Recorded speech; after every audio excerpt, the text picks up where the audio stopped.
மிக பழமையான காலத்தில் நாசரேத் என்ற சிறிய நகரத்தில் மரியா என்ற நல்ல மனமுடைய பெண் வாழ்ந்தார். ஒரு நாள் காபிரியேல் என்ற தேவதூதர் மரியாவிடம் தோன்றினார். அவர் சொன்னார், மரியா, நீங்கள் கடவுள் தேர்ந்தெடுத்தவர், நீங்கள் ஒரு சிறப்பு குழந்தையை பெறுவீர்கள். மரியாவுக்கு ஆச்சரியமாக இருந்தாலும் அவர் கடவுளின் திட்டத்தை நம்பினார். மரியா யோசேப் என்ற மனிதருடன் திருமணமானவர். ஒரு நாளில் மன்னர் உத்தரவின் பேரில் மக்களின் கணக்கெடுப்பு செய்ய அவர்கள் பெத்லகேமுக்கு பயணம் செய்ய வேண்டியிருந்தது. அவர்கள் பெத்லகேமுக்கு சென்றபோது நகரம் மிகவும் களை கட்டியிருந்தது. முடிவில் அவர்கள் ஒரு எளிய மாடுகளில் இருக்கும் குதிரைகளுக்கான கொட்டகையில் தங்கினர். அந்த இரவில் மரியா இயேசு குழந்தையை பெற்றார். அவர் குழந்தையை மென்மையான துணியில் மடித்து மிராண்டி என்ற மிருகங்களுக்கு உணவு வைக்கும் பெட்டியில் வைத்தார். அதே நேரத்தில் அருகிலிருந்த காடுகளில் மேய்ப்பர்களான சிலர் தங்கள் ஆடுகளை காத்து கொண்டிருந்தனர்.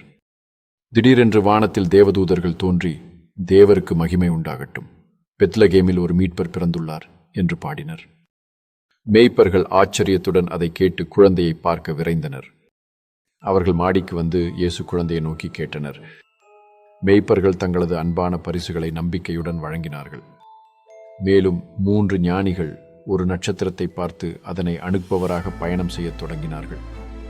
அவர்கள் பெத்லகேமில் வெகு விரைவில் முற்பட்டனர். அங்கு அவர்கள் இயேசு குழந்தை எழுந்த இடத்தை பார்த்தார்கள். ஞானிகள் இயேசு குழந்தைக்கு தங்களது விலை உயர்ந்த பரிசுகளை வழங்கினார்கள். அந்த நாளில் எல்லோரும் மகிழ்ச்சியுடன் கொண்டாடினர், ஏனெனில் இயேசு உலகிற்கு அன்பு, அமைதி மற்றும் நம்பிக்கையை தர வந்தார்.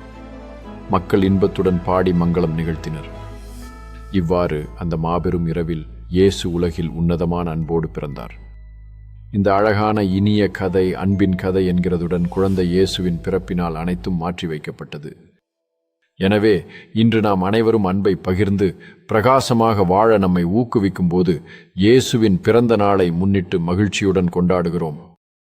அவர்களின் வருகை நமக்கு அன்பும் அமைதியுமாக வாழ்வதற்கான வழியை காட்டுகிறது.